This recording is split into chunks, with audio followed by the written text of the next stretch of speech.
Hey guys, and welcome back to the Science of Exercise. In this video, I'm going to be going over trainer talk with my man Joe from One True Warrior. Dude's a beast. Check him out.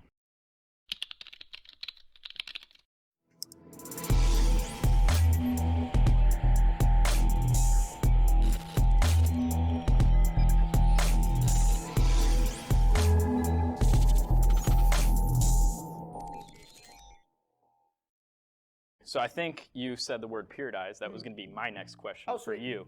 So currently, how are you periodizing or programming your training for your clients? It doesn't, you don't have to get too specific with it, but just a general idea on how you're going about that process.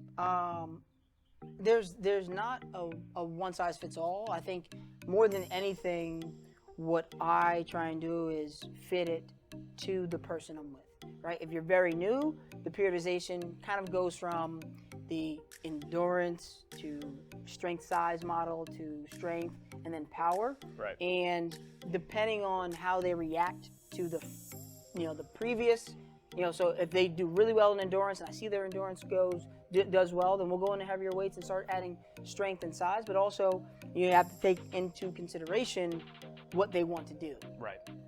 So I really like to marry those two things. Yep. You know the deal. Like, I want to do this. Like, I know you want to do that, but if I asked you to run a marathon, but you didn't want to put on your shoes, how would you do?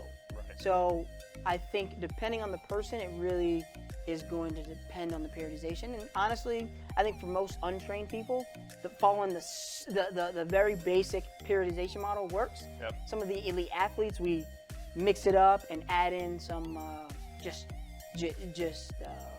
finite things to tune. Yeah. But other than that, for most people, it's a standard period, and their rest may be different, their deloads may be different, things like that. Sure. But it really comes down to what do you want to do, what are you capable of doing right now, Yep. and what do you like to do? Yeah, for sure. What about you? What are you doing? So, like you said, it varies per client. Yeah. The periodization method, you get into these really nuanced pieces within that, right? So you get into, is it an athlete? What is the outcome that they're looking for? Like you mentioned a couple of the in-depth terms like deloads and so forth. Most of my clients are not going to the Olympics. They're not elite level Division I athletes. At the end of the day, they still are athletes, so I periodize, I program my training around that method.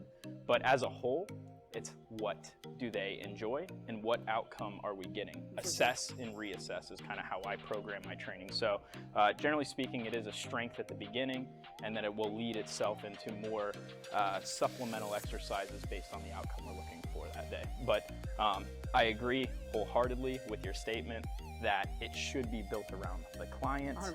not what Joe wants or what Tyler wants. We have an outcome in mind, but again, that client has to. Client focused, and then you see trainers who, everyone does the same thing, and you're like, but is that what they want to do? Yeah, buy-in, right?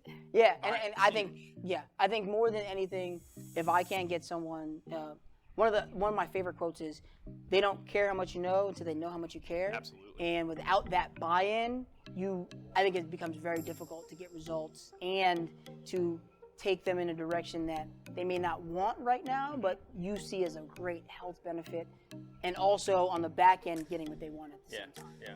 I think an additional piece to add to that too is staying within your means too. Like don't like you said, go online and just look at something and just say, oh yeah, One-legged Bosu ball squats at 30 pounds, and they never lifted in their entire life. Wait, you're saying you're not supposed to do this? No, you can. Oh, all right.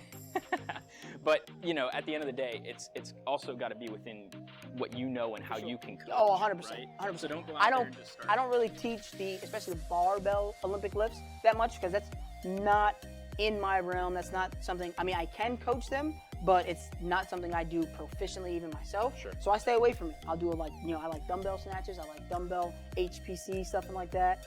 I know how to, but since it's not something I feel high level proficient at, Yep. I don't really program them, and I know ways to get the same benefit without having to put them in. I agree with that.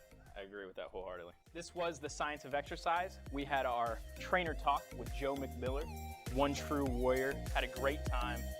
Asked some some in-depth questions and some controversial questions. Yeah, Joe's always got to break out the sauce. I'm always good for one. But I hope you guys enjoyed this this talk. Hopefully we'll get some more trainers in the future, and let me know what you guys thought of the video down in the comments. Appreciate you guys. His outro is better than mine.